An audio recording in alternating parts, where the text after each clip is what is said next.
Next हमारा जो topic है वो है ओपन मार्केट ऑपरेशन।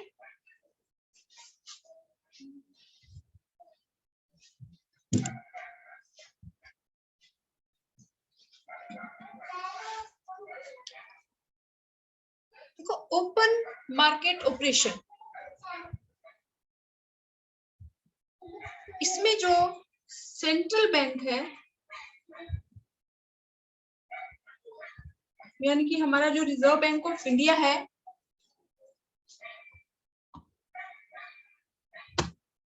वो सिक्योरिटीज को सेल और परचेज करता है। Central bank sale and purchase of securities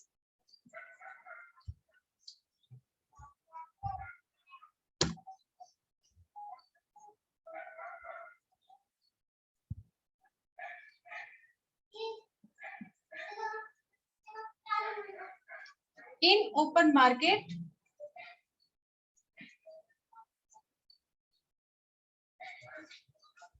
on behalf of government। तो ओपन मार्केट ऑपरेशन मीन्स कि इकोनॉमी में मनी की सप्लाई को कंट्रोल करने के लिए, मनी की सप्लाई को इंक्रीज या डिक्रीज करने के लिए जो हमारा सेंट्रल बैंक है वो गवर्नमेंट के बिहाफ पे, गवर्नमेंट की तरफ से जो गवर्नमेंट की सिक्योरिटीज हैं, फॉर एग्जांपल जो नेशनल सेविंग सर्टिफिकेट्स हैं या फिर जो गवर्नमेंट की जो बॉन्ड्स हैं, डिवेंचर्स हैं, तो उनको ओपन मार्केट में सेल या परचेज करता है। तो जो सेंट्रल बैंक है वो जब सिक्योरिटीज को सेल या परचेज करता है तो कैसे हमारी इकोनॉमी में एक्सेस डिमांड या डेफिशिएंट डिमांड को करेक्ट किया जाता है। तो ओपन मार्केट ऑपरेशन क्या है? Sale and purchase of security in open market by RBI on the behalf of government. कि गवर्नमेंट की तरफ से गवर्नमेंट की जो सिक्योरिटीज है वो सेंट्रल बैंक ओपन मार्केट में सेल या परचेज करता है। गवर्नमेंट सिक्योरिटीज मींस गवर्नमेंट की जो भी बॉन्ड्स हैं, डिवेंचर्स हैं, फॉर एग्जांपल जैसे नेशनल सेविंग सर्टिफिकेट है, तो इनको सेल या परचेज करता है।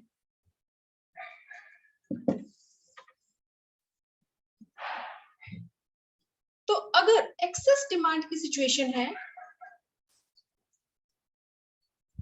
और एक्सेस डिमांड या फिर इन्फ्लेशनरी गैप को करेक्ट करना है, तो एक्सेस डिमांड या इन्फ्लेशनरी गैप को करेक्ट करने के लिए, कम्बैट करने के लिए, मैनेज करने के लिए जो हमारा सेंट्रल बैंक है, आरबीआई है, वो सिक्योरिटीज को सेल करता है।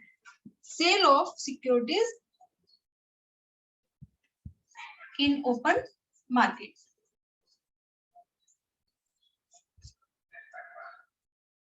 अब जब सेंट्रल बैंक सिक्योरिटीज को सेल करता है तो गवर्नमेंट, जो सेंट्रल बैंक है वो गवर्नमेंट की जो सिक्योरिटीज को गवर्नमेंट की तरफ से जब सेल करता है तो सेंट्रल बैंक जब सिक्योरिटीज को सेल करेगा, सेल ऑफ सिक्योरिटी, तो उस केस में जो भी पेपर क्लेम्स हैं वो कमर्शियल बैंक के पास, और जो उन सिक्योरिटीज को खरीदेगा तो जो पेपर क्लेम्स है वो तो उन लोगों के पास यानी कि कमर्शियल बैंक के पास। और जब सेंट्रल बैंक सिक्योरिटीज को सेल करेगा तो कमर्शियल बैंक उनको परचेज करेंगे। तो सेंट्रल बैंक जब सेल करता है तो जो सिक्योरिटीज है वो तो किसके हाथ में चली जाएंगी? Commercial bank. और कमर्शियल बैंक जब इन सिक्योरिटीज को परचेज करेंगे तो परचेज करने के बदले में पेमेंट करेंगे। तो यानी कि कमर्शियल बैंक का जो कैश रिजर्व है वो किसके पास चला जाएगा? सेंट्रल बैंक के पास।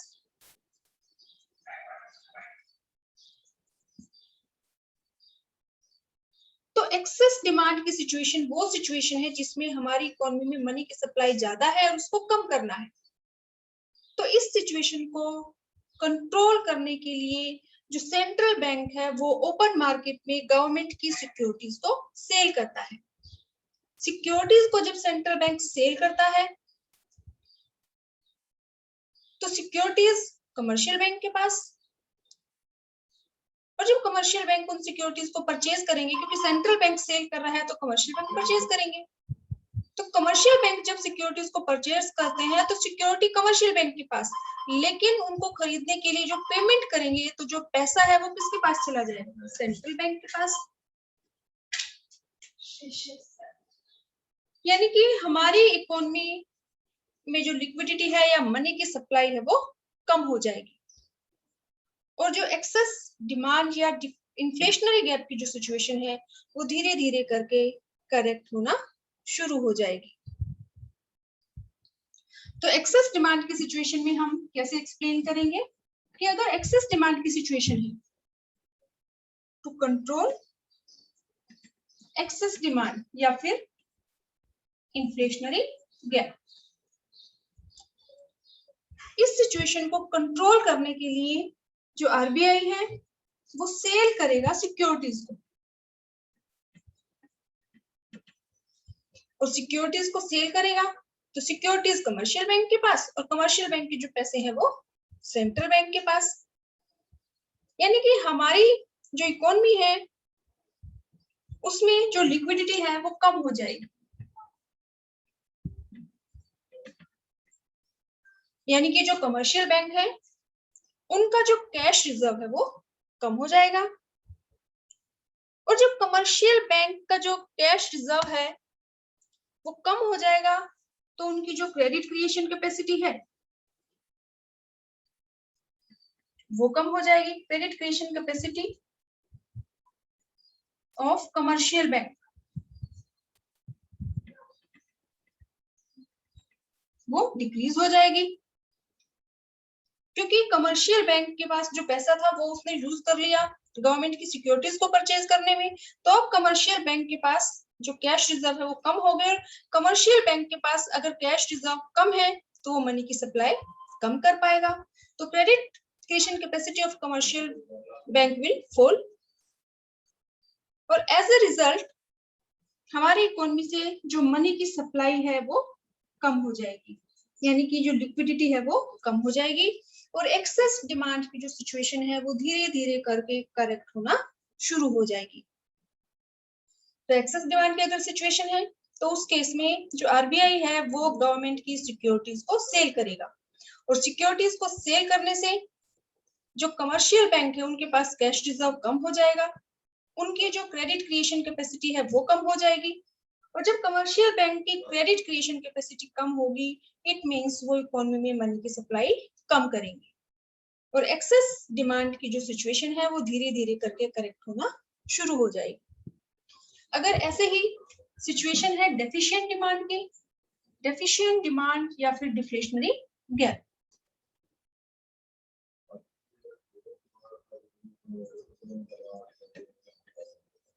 तो डेफिशिएंट डिमांड की सिचुएशन को करेक्ट करने के लिए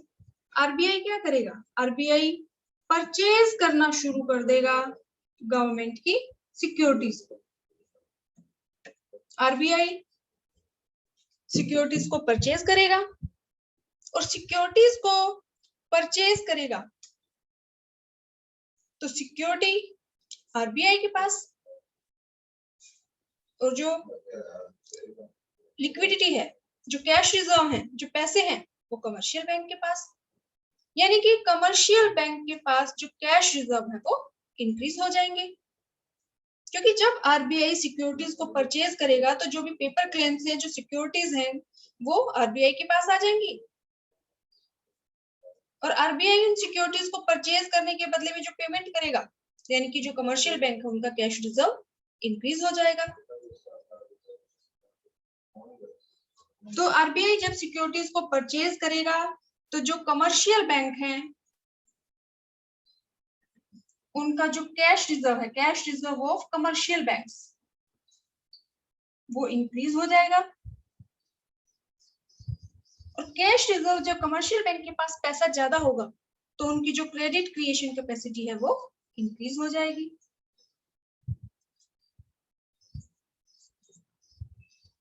उनकी जब क्रेडिट क्रिएशन कैपेसिटी इंक्रीज होगी तो इकोनॉमी में मनी की सप्लाई इंक्रीज हो जाएगी, और मनी की सप्लाई इंक्रीज होने से जो डेफिशिएंट डिमांड की जो सिचुएशन थी या डिफ्लेशनरी गैप या डिफ्लेशन, वो धीरे धीरे कंट्रोल होना शुरू हो जाएगी। तो ओपन मार्केट ऑपरेशन, अगर आपसे 1 मार्क में मीनिंग पूछा जाए तो open market operation means sale and purchase of securities by central bank in open market on the behalf of government. अगर पूछा जाए कि explain the role of open market operation to control excess demand, तो उस case में हमें explain करना है कि आरबीआई या जो सेंट्रल बैंक है वो एक्सेस डिमांड को कंट्रोल करने के लिए जो सिक्योरिटीज हैं उनको सेल करना शुरू कर देगा इन ओपन मार्केट, जिससे जो कमर्शियल बैंक है उनके कैश रिजर्व कम हो जाएंगे, जिससे उनकी क्रेडिट क्रिएशन कैपेसिटी कम हो जाएगी और वो इकोनॉमी में मनी की सप्लाई कम करेंगे। और इकोनॉमी में मनी की सप्लाई कम अगर होगी तो इट मींस जो एक्सेस डिमांड की सिचुएशन है वो धीरे धीरे करेक्ट होना शुरू हो जाएगी। ऐसे ही अगर डेफिशिएंट डिमांड को कंट्रोल करना है तो इस सिचुएशन में जो आरबीआई है, सेंट्रल बैंक है हमारा, वो सिक्योरिटीज को परचेज करना शुरू कर देगा, और जब आरबीआई सिक्योरिटीज को परचेज करेगा तो सिक्योरिटी आरबीआई के पास और पैसे कमर्शियल बैंक के पास, यानी कि कमर्शियल बैंक की जो कैश रिजर्व है वो इंक्रीज हो जाएंगे। जब कमर्शियल बैंक के पास कैश ज्यादा होगा, ज्यादा पैसा होगा, तो उनकी क्रेडिट क्रिएशन कैपेसिटी इंक्रीज हो जाएगी, और क्रेडिट क्रिएशन कैपेसिटी इंक्रीज होने से इकोनॉमी में मनी की सप्लाई इंक्रीज हो जाएगी, जिससे जो डेफिशिएंट डिमांड या डिफ्लेशनरी गैप की जो सिचुएशन है वो धीरे धीरे करेक्ट होना शुरू हो जाती है। नेक्स्ट हमारा जो टॉपिक है, जो इंस्ट्रूमेंट है जो आरबीआई यूज करता है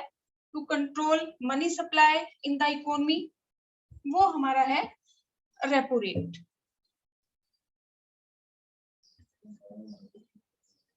रेपो रेट या इसको हम रीपरचेज रेट भी बोलते हैं।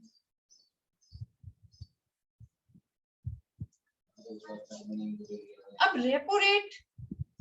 क्या है? देखो, अगर हम सिंपल वर्ड्स में कहें तो जब कमर्शियल बैंक के पास कैश की कमी होती है तो उस केस में जो कमर्शियल बैंक है वो सेंट्रल बैंक यानी कि आरबीआई को अप्रोच करते हैं, और आरबीआई सेंट्रल बैंक को लोन प्रोवाइड कराता है। तो अगर जो सेंट्रल बैंक है वो कमर्शियल बैंक को लोन प्रोवाइड कराता है विदाउट कोलेक्ट्रल, यानी कि कमर्शियल बैंक कुछ भी सेंट्रल बैंक के पास कोई अपनी सिक्योरिटी नहीं रखते, कोई कोलेक्ट्रल कोई भी चीज नहीं रखते, विदाउट कोलेक्ट्रल अगर आरबीआई कमर्शियल बैंक को लोन प्रोवाइड कराता है तो बदले में जो इंटरेस्ट चार्ज करता है उसको हम क्या बोलते हैं? Bank rate. लेकिन अगर कमर्शियल बैंक सेंट्रल बैंक, अगर central bank lend money to commercial bank with collateral,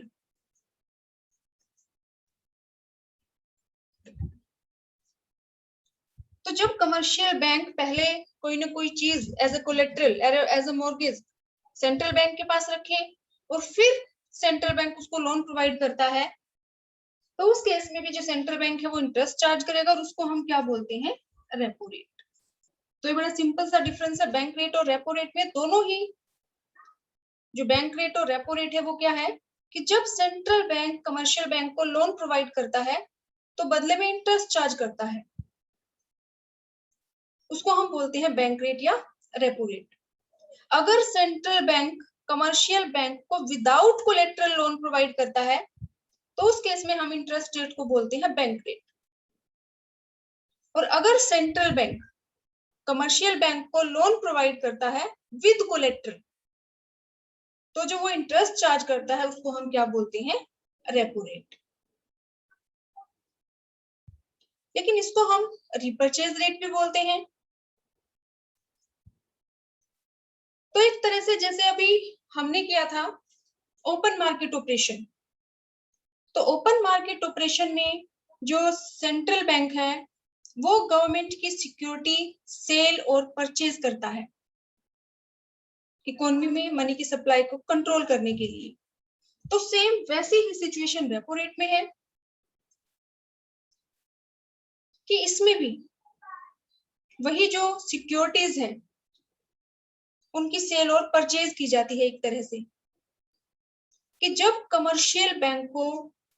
loan की जरूरत होती है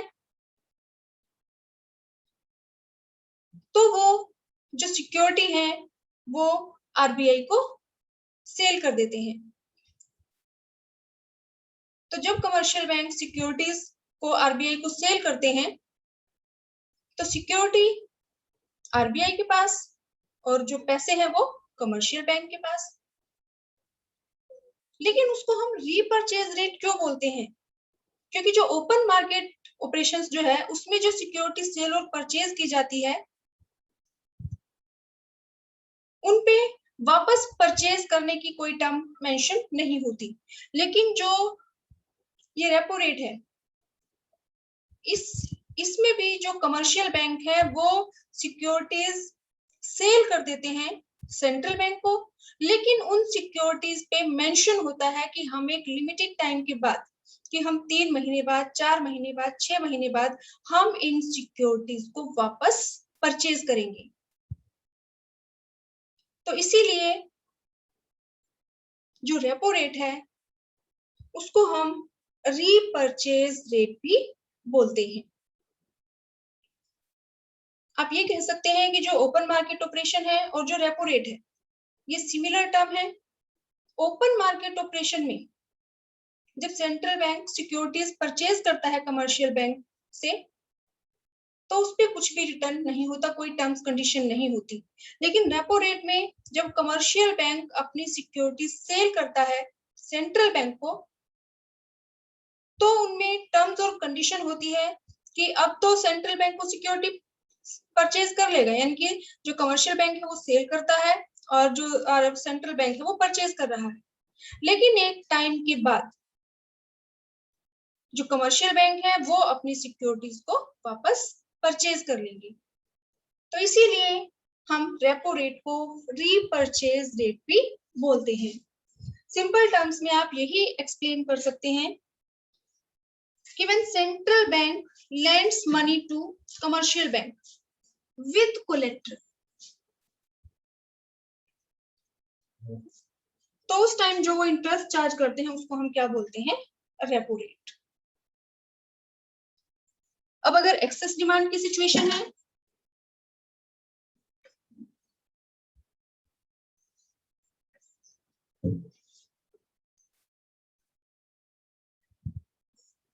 अगर एक्सेस डिमांड की सिचुएशन है और उसको कंट्रोल करना है तो जो आरबीआई है वो रेपो रेट को इंक्रीज कर देता है। रेपो रेट को इंक्रीज करने का मतलब कि फॉर एग्जांपल जो कमर्शियल बैंक है उन्होंने सिक्योरिटी सेल कर दी सेंट्रल बैंक को टू सेंट्रल बैंक और वो सेल कर दी उन्होंने 10,000 में। अब क्योंकि जो रेपो रेट है इसका दूसरा नाम रीपरचेज रेट भी है, मतलब इसमें रेपो रेट में जब भी कमर्शियल बैंक अपनी सिक्योरिटी को, जो भी उसकी सिक्योरिटीज थी उसको सेल करेगा सेंट्रल बैंक को, तो वो कुछ टाइम बाद उसको वापस खरीदनी पड़ेगी। तो उसमें फिर वो रेट मेंशन होता है कि जब वो कमर्शियल बैंक सिक्योरिटीज को वापस परचेज करेगा तो वो उसको कितने में करेगा, 12,000 या 13,000 या 11,000। तो ये जो डिफरेंस है ये क्या है, इंटरेस्ट रेट, रेपो रेट। तो अगर एक्सेस डिमांड की सिचुएशन है तो उस केस में जो आरबीआई है वो रेपो रेट को इंक्रीज कर देता है, और अगर रेपो रेट इंक्रीज हो जाएगी तो कमर्शियल बैंक के लिए आरबीआई से लोन लेना महंगा पड़ेगा, उनकी कॉस्ट इंक्रीज हो जाएगी। और जब कमर्शियल बैंक्स, जब इनको लोन लेना महंगा पड़ेगा तो ये मार्केट में इंटरेस्ट रेट को इंक्रीज कर देंगे, और जब मार्केट में इंटरेस्ट रेट इंक्रीज होगी तो हम लोग लोन की डिमांड कम करेंगे, और जो कमर्शियल बैंक है उनकी क्रेडिट क्रिएशन कैपेसिटी कम हो जाएगी, क्योंकि हम लोग जो लोन की डिमांड कम करेंगे तो जो कमर्शियल बैंक है वो हमें कम लोन प्रोवाइड करेंगे, यानी कि इकोनॉमी से जो लिक्विडिटी है वो कम हो जाएगी, मनी की जो सप्लाई है वो कम हो जाएगी, और जो एक्सेस डिमांड की सिचुएशन है वो धीरे धीरे करेक्ट होना शुरू हो जाएगी। आपको इसमें जो भी स्टेप्स है ये सेम एक्सप्लेन करने हैं, इनमें कोई चेंज नहीं है। जो बैंक रेट है, बैंक रेट में हमने जो भी स्टेप्स एक्सप्लेन किए थे सेम हमें रेपो रेट में एक्सप्लेन करने हैं, सिर्फ हमें नाम चेंज करना है। बैंक रेट में हमने क्या एक्सप्लेन किया था कि आरबीआई एक्सेस डिमांड की सिचुएशन को करेक्ट करने के लिए रेपो रेट को इंक्रीज कर देगा। रेपो रेट को इंक्रीज करने की वजह से जो मार्केट में इंटरेस्ट रेट है, मार्केट जो इंटरेस्ट रेट है वो इंक्रीज हो जाएगी,